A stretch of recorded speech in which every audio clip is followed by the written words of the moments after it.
In this video, we're gonna discuss evaluation of functions. Okay. In our previous examples, we usually write functions in this manner: y equals x squared minus 4, right? Or y equals x minus 1, so on and so forth. Okay. These two equations and any other equations that are written in this manner, the way they are written is simply telling us that y, the output value, depends on x, the input value. And this is according to some operations involved, right? Or in short, in this case, because we have functions, we say that y is a function of x, right? And we write that as y equals f of x, okay?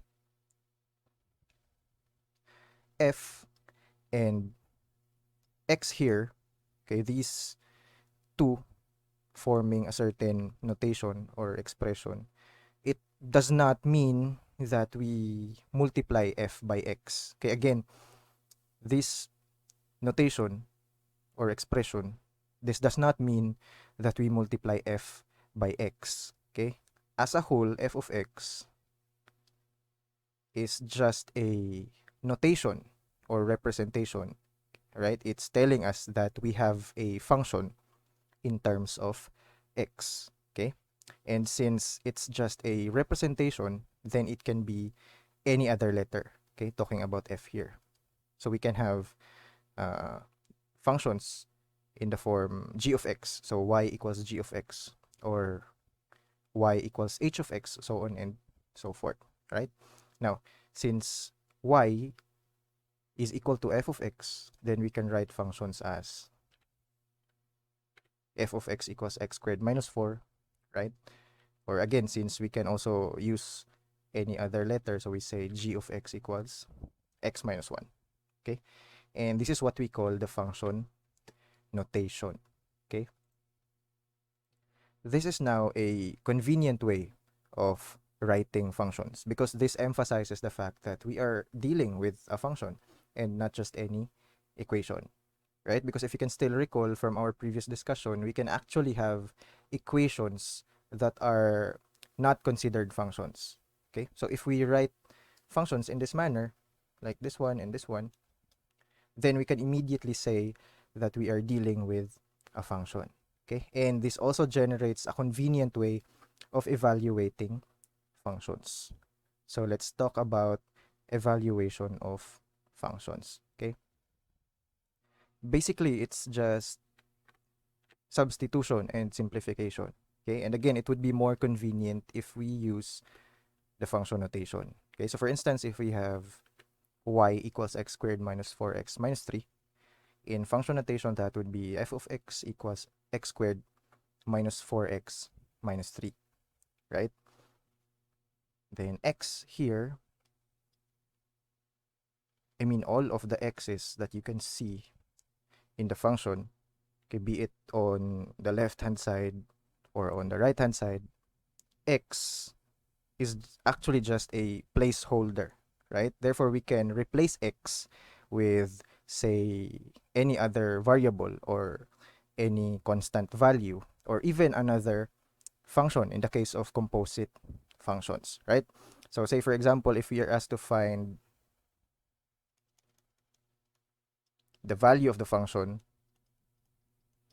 f of x at x equals a, then we can simply say find f of a, okay? And what we should do is just replace each x, or replace all x's that you can see on the function with whatever is being placed here, okay? So in this case, we replace x with a, right? So for this particular example, f of a is what? A squared. Again, replace x with a, okay, in this case. And then 4 times, instead of x, we replace x with a, and then minus 3. And that's evaluation of functions simply by substitution, okay? And later on, if we encounter complex functions, we can apply any simplification or simplifying techniques, right? let's look at another example. Let's say we are asked to find f of h plus 1. So again, we just plug in whatever is being written in or inside the parentheses. Okay, so we replace all of the x's given in the function with, in this case, h plus 1. Okay, so we have here, instead of x squared, we replace x with h plus 1, right? Then squared minus 4 times h plus 1 minus 3. Okay, and then from here we simplify. Okay, so in this case we can expand the first term. So we have here square of a binomial, so we have h squared plus 2h plus 1. And then for the second term, we distribute negative 4. So we have negative 4 or minus 4h. And then negative 4 times positive 1. So that's negative 4 minus 3. Okay. And then from here, we collect and combine like terms. Okay. So we have, we only have a quadratic term, this one, h squared. And then we have two linear terms, 2h and negative 4h. So we have 2h minus 4h, that's negative, or minus 2h, right? And then we have 1 minus 4, that would be negative 3. Negative 3 minus 3, that's minus 6. Okay? And then we determine if this is factorable. So we have a complete quadratic expression, right? In this case, it's not factorable, so we say this is the final answer. Okay.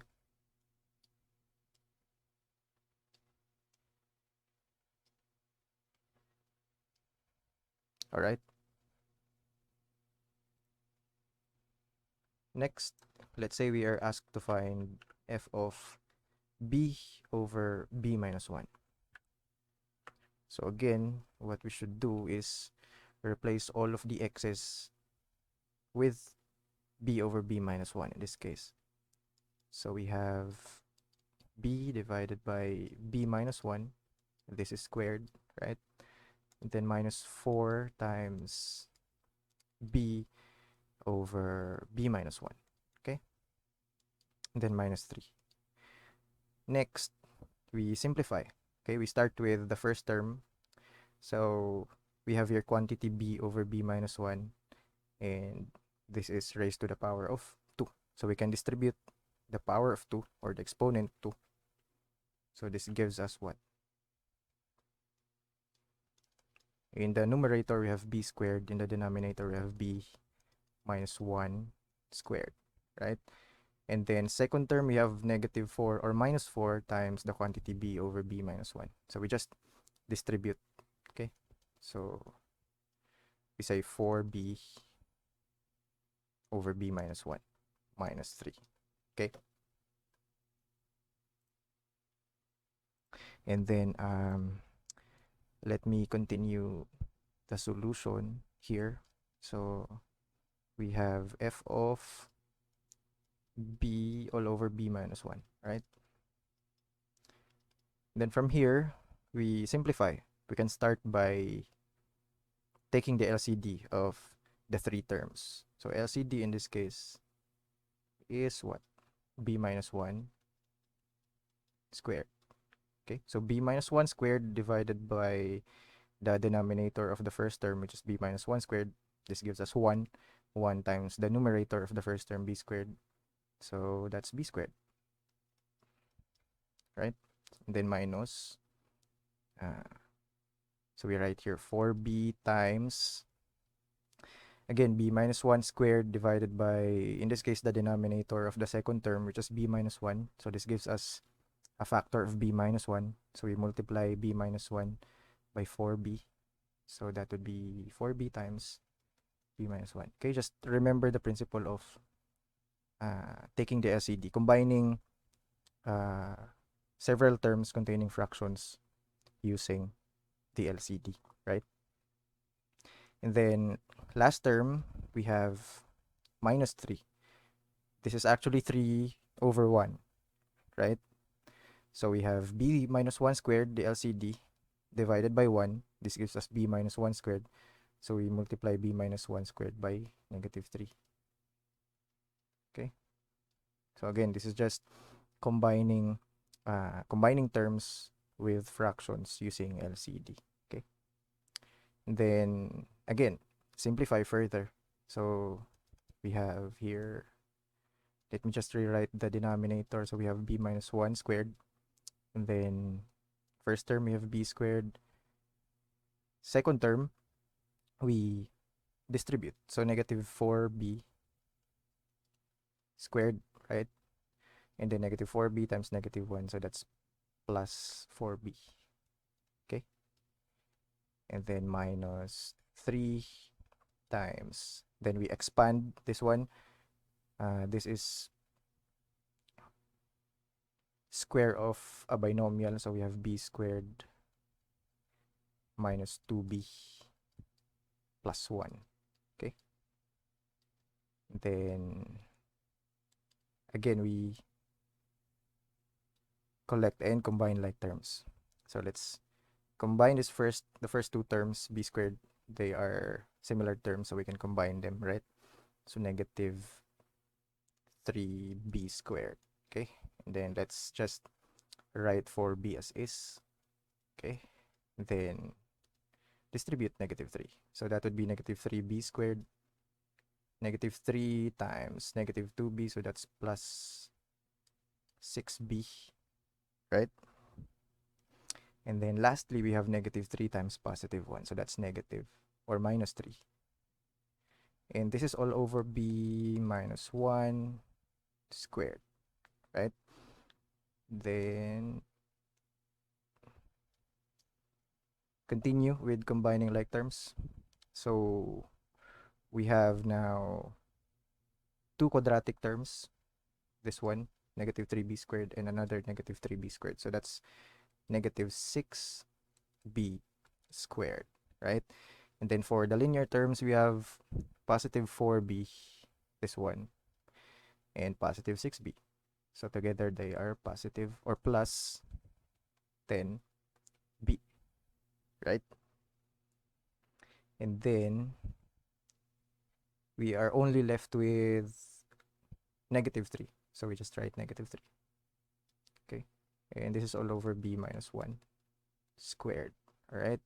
Now we can, it's preferable that we write the leading term, this one, the leading term containing the highest power. So in this case, the highest power is 2. So it's preferable that we write the leading term as a positive number.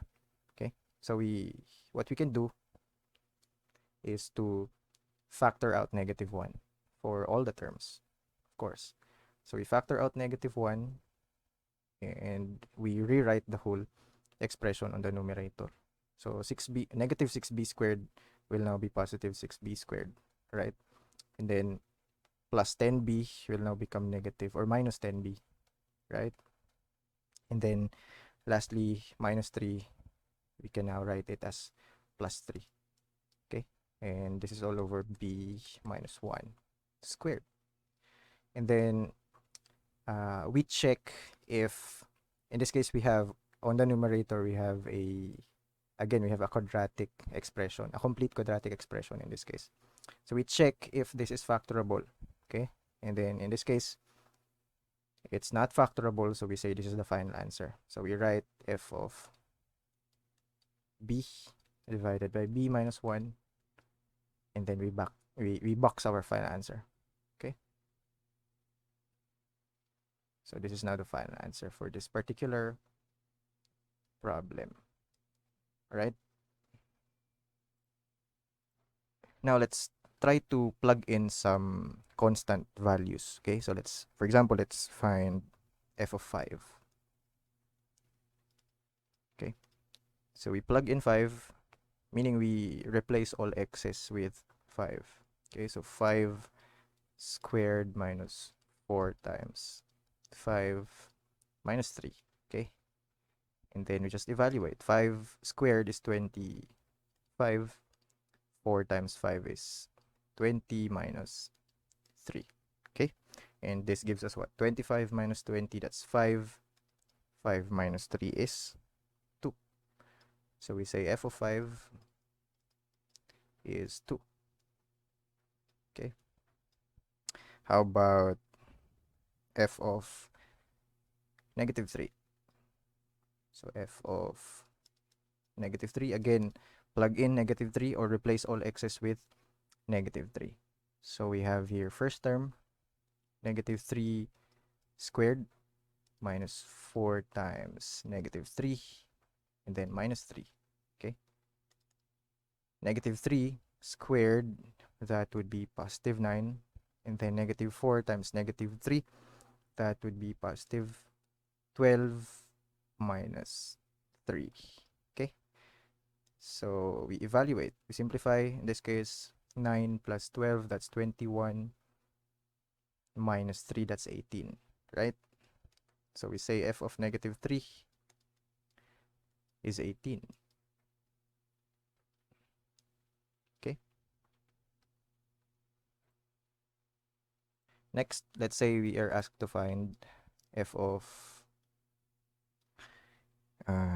negative 1/2, for example. Okay, so we plug in negative 1/2. First term, we have negative 1/2 squared, right? Minus 4 times negative 1/2, and then lastly minus 3.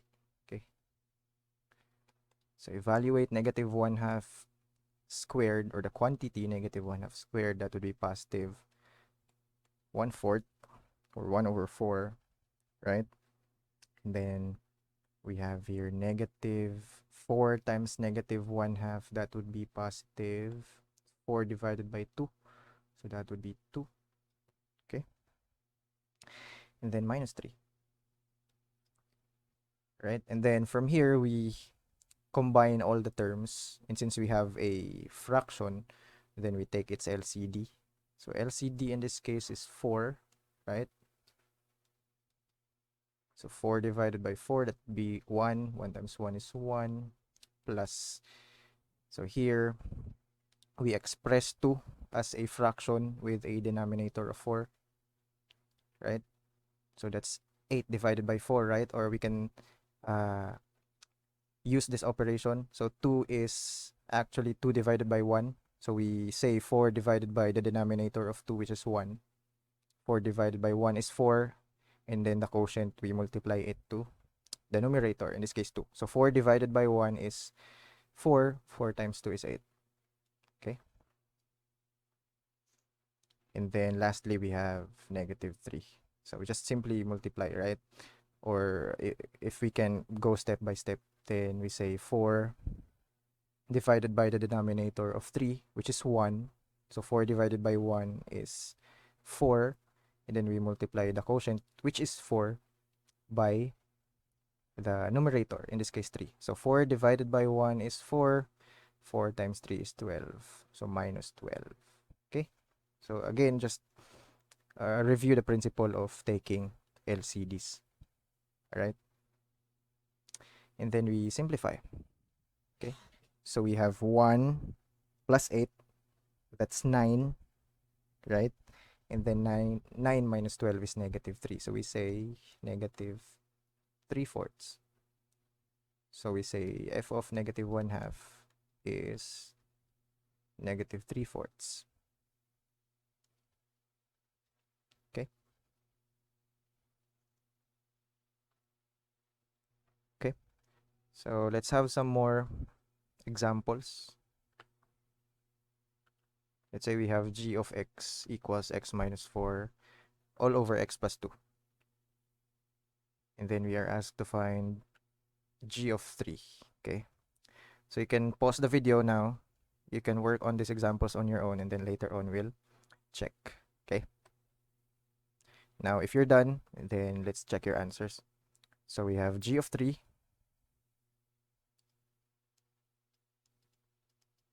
Plug in 3. So we get 3 minus 4 on the numerator, and then 3 plus 2 on the denominator. Okay, so that would be what?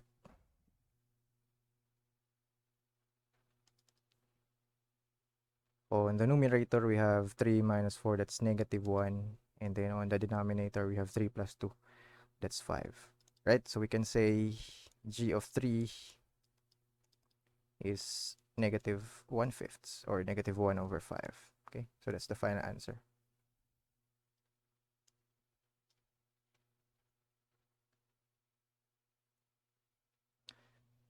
How about g of negative 8? So g of negative 8. Plug in negative 8. So we have negative 8 minus 4 on the numerator, and then negative 8 plus 2 on the denominator. Okay, and then let's evaluate.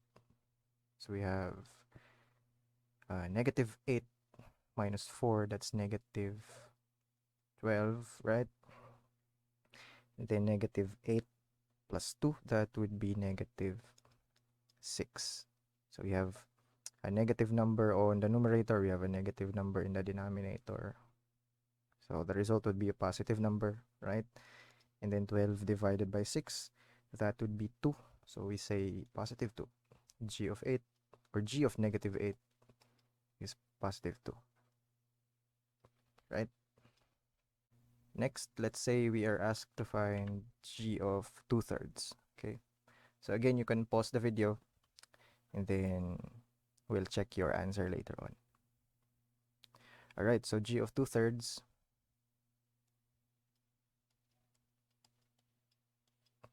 So we plug in 2/3, right? So we have 2/3 minus 4 on the numerator, and then on the denominator we have 2/3 plus 2. Okay, and then we simplify. So we have a fraction, or we have fractions inside a fraction. On the numerator we have 2/3, on the denominator we have 2/3, so we can simplify them individually. Okay, so let's start with the numerator. So let's take the LCD. Okay, that would be 3. So we have 2/3 minus 4. The equivalent fraction for 4 with a denominator of 3 is what? So 3 times 4, that's 12. Okay, so again, here in this case, we are taking the LCD. So you just review the concept of combining terms, several terms containing fractions by using LCD. Okay, then next we have the denominator. Again, in this case, LCD is 3. So we have 2/3 plus 3 times 2, that would be 6. Okay, and then again, we simplify. So let me continue writing on this side. G of 2/3 now is what? So we have a fraction divided by a fraction. Remember that division operations can be converted to multiplication operation by taking the LCD of the divisor. In this case, the overall denominator is 2 plus 6 over 3. Okay, so let's just simplify the numerator first. Okay, so we have 2 minus 12, that would be negative 10, and that would be over 3. Okay, then again, we can convert this to a multiplication operation by taking the LCD of the overall denominator, which is this one. Okay, so take the reciprocal. So we write 3 on the numerator, and then the denominator is 2 plus 6, which is 8. Okay, and then these two factors now are multiplied, or we apply multiplication in this case. Okay, so 3 can be cancelled out, and then 10 and 8, they both have a common factor, which is 2, right? So 10 divided by 2, that would be 5. 8 divided by 2, that would be 4, right? So we now have negative 5 over 4. Okay, so we say g of 2/3 is negative 5/4. All right. Next, let's have g of 1 over a plus 1. Okay. All right. So g of 1 over a plus 1. So replace all x's with a over a plus 1, right? So 1 divided by a plus 1 minus 4. And then on the denominator, we have 1 over a plus 1 plus 2. Okay. Then again, we take the LCD for both the numerator and the denominator. So we'll simplify them individually, right? Starting with the numerator. So LCD is a plus 1. So we now have 1 minus 4 times a plus 1. Okay. Then on the denominator, still the LCD is a plus 1. So we say 1 plus 2 times a plus 1, right? Okay. So let me continue on this side. G of 1 over a plus 1. Okay. So that would be, let's simplify first the numerator. Okay. So we have 1 minus 4a, and then negative 4 times positive 1, that's minus 4, right? And then all over a plus 1. Okay. And then we multiply this to the reciprocal of the denominator. Okay. So we write first a plus 1 on the numerator. And then we'll simplify the denominator. So 1 plus 2a plus 2. So again, this is taken from here, 1 plus 2 times a plus 1. Or 1 plus 2 times the quantity a plus 1. So we just distributed 2 to this quantity, or to this expression a plus 1. So 2a plus 2, right? So yeah, 2a plus 2. Okay. And then here we cancel out a plus 1. And then we just simply combine like terms for this expression. We have 1 minus 4, so that's negative 3, right? And then we just write negative 4a, or minus 4a. And then on the denominator, we have 2a plus 1 plus 2, that would be 3. Okay. So on the numerator, we have negative 4a minus 3. And then on the denominator, we have 2a plus 3. Again, it's preferable that the leading term is positive, so we can just factor out negative 1 in this case. Okay. So negative 4a now becomes positive 4a. Then minus 3 becomes plus 3. Okay. And then as is for the denominator, 2a plus 3. So we say g of 1 all over a plus 1 is 4a, or negative 4a plus 3 all over 2a plus 3. Okay. All right, let's have another function. So number 3, we have h of x equals, in this case, h of x is defined as 1 minus x. This is for x values less than or equal to 1. Okay. It is defined as square root of x minus 1 for x values that are greater than 1 and less than or equal to 2. Okay. And then lastly, h of x is defined as negative x squared plus 10x minus 23. This is for x values greater than 5. Okay, so what we have here is actually what we call a piecewise function. Okay, so a piecewise function basically is a function that is defined using multiple subfunctions. Like in this case, we have 3 subfunctions, and each subfunction is applied to its corresponding domain or x values that are explicitly expressed here or explicitly given here, right? So for example, for x values less than or equal to 1, then we define h of x as 1 minus x. Okay, so if you are given an x value that is less than or equal to 1, for example, 0, then we evaluate h of x at x equals 0 using this subfunction. Okay, so for example, find h of 2. Okay, so again, you can pause the video and then we'll check your answer later on. All right, h of 2.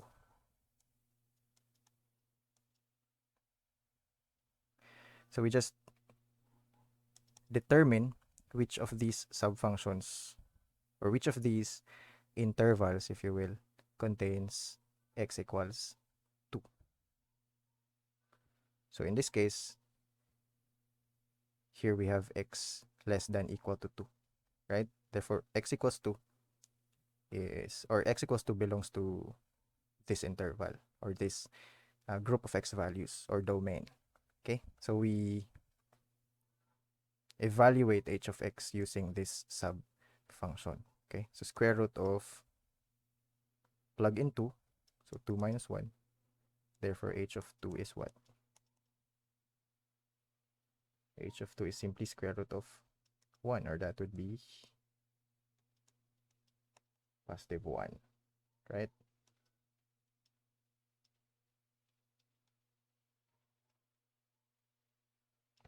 Okay. Next, let's say we are asked to find h of 7. So let's check which of these intervals contains x equals 7. Okay, so 7 here is greater than 5. So we use this subfunction to evaluate h of 7, right? So h of 7 now is what? Negative x squared, where x is 7. So we plug in 7, and that's squared, plus 10 times x, again x is 7, so multiply 7, minus 23. Okay, and then we just evaluate, we simplify. Okay, so we have negative 7 squared, that would be 49, plus 10 times 7, that would be 70, and then minus 23. Okay,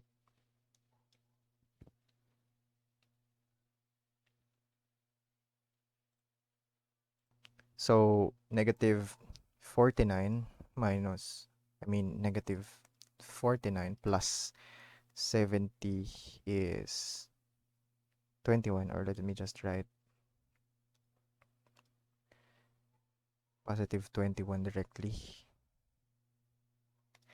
So we have here positive 21, negative 49 plus 70, and then minus 23.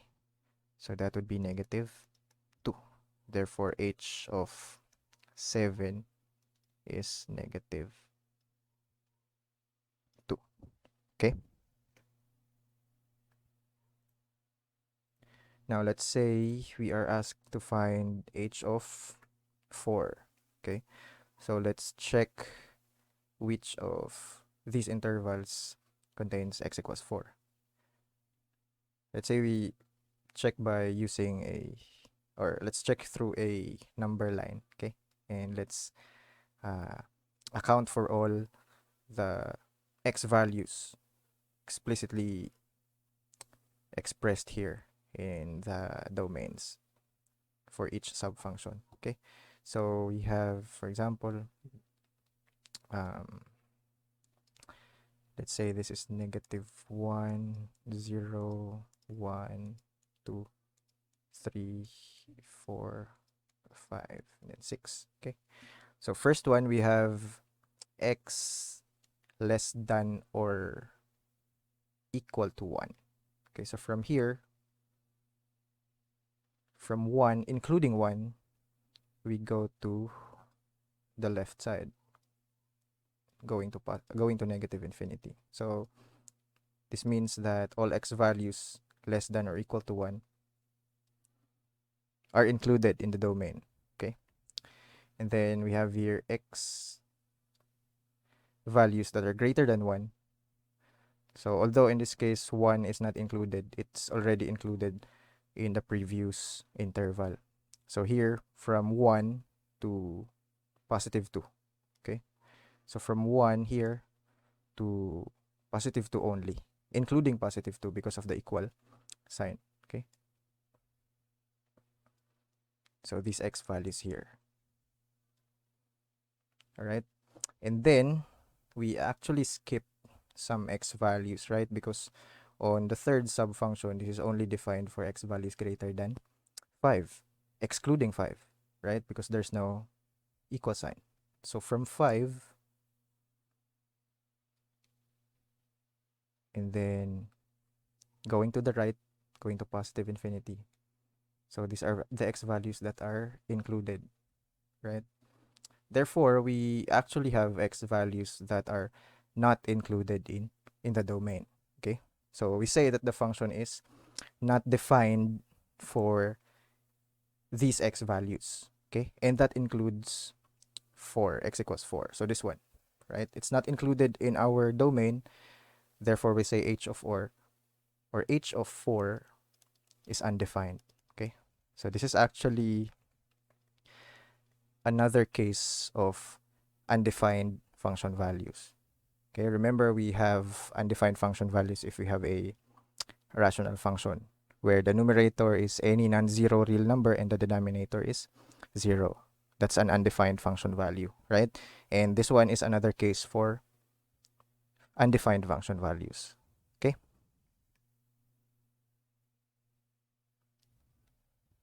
Next, find h of negative 6. So in this case, negative 6 or x equals negative 6 can be found in this interval, right? X less than or equal to 1.